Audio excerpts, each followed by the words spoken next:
ओम नमः भगवतो वासुदेवाय।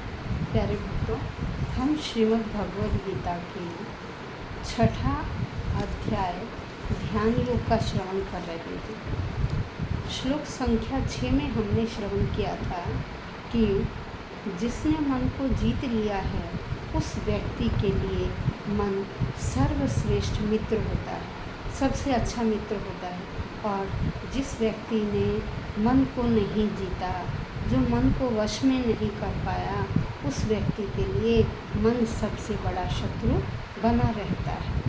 तो आज हम श्लोक संख्या 7 का श्रवण करेंगे, जिसमें बताया है कि जिसने मन को जीत लिया है वह पहले ही परमात्मा को प्राप्त कर लेता है और उसे परम शांति भी मिल जाती है। वह संसार के सुख दुख, सर्दी गर्मी, मान अपमान, इनसे कभी भी विचलित नहीं होता है। चाहे कैसी भी अवस्था आ जाए, वह उस अवस्था को बड़े धैर्य से पार कर लेता है। तो आइए श्लोक संख्या 7। जितात्मनः प्रशान्तस्य परमात्मा समाहितः शीतोष्ण सुख दुखेषु तथा मान अपमानयोः। शब्दशः अर्थ जितात्मनः है, जिसने आत्मा को जीत लिया है, प्रशान्तस्य मन को जिसने वश में कर लिया है, परमात्मा समाहित है, पूर्ण रूप से प्राप्त, शीतोष्ण शीत सर्दी, उष्ण गर्मी, सुख दुखेषु सुख और दुख में, तथा भी मान अपमान, वैसे ही मान और अपमान में भी। अब अर्थ सुनिए।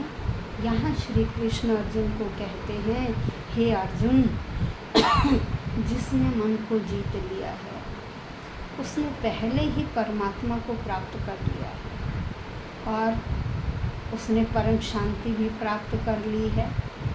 ऐसे व्यक्ति के लिए सुख दुख, सर्दी गर्मी और मान अपमान एक जैसे ही होते हैं।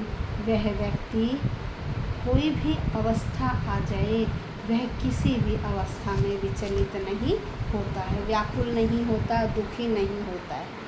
अब यहाँ क्या है, हर व्यक्ति इस संसार में भगवान की आज्ञा का पालन करने के लिए आया है।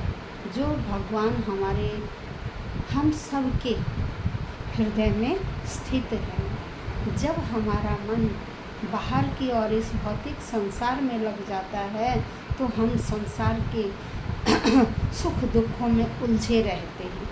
और जैसे ही हम योग पद्धति के द्वारा भगवान को पा लेते हैं, अर्थात अपने मन को वश में कर लेते हैं, तो हम अपने परम लक्ष्य तक पहुंच जाते हैं।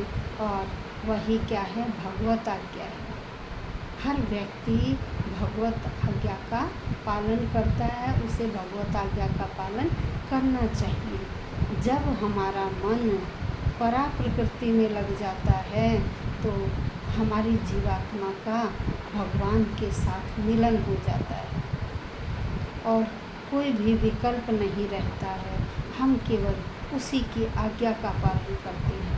लेकिन जब यह मन हमारे वश में नहीं होता तो हमें सांसारिक मोह माया अपने जाल में ही फंसाई रखती है और हम उस परमात्मा की तरफ ध्यान लगा ही नहीं पाते हैं। जब व्यक्ति उस परमात्मा की ओर ध्यान लगा लेता है तो वह कृष्ण भावना भावित हो जाता है।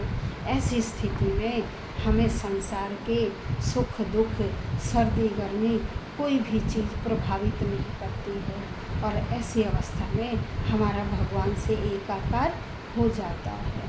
तो प्यारे भक्तों, आज हमने श्लोक संख्या 7 का श्रवण किया। अब अगली वीडियो में हम श्लोक संख्या 8 का श्रवण करेंगे। और चैनल को सब्सक्राइब और शेयर अवश्य कीजिए ताकि और व्यक्ति भी इससे जुड़ सकें और भगवद गीता का आनंद ले सकें। धन्यवाद।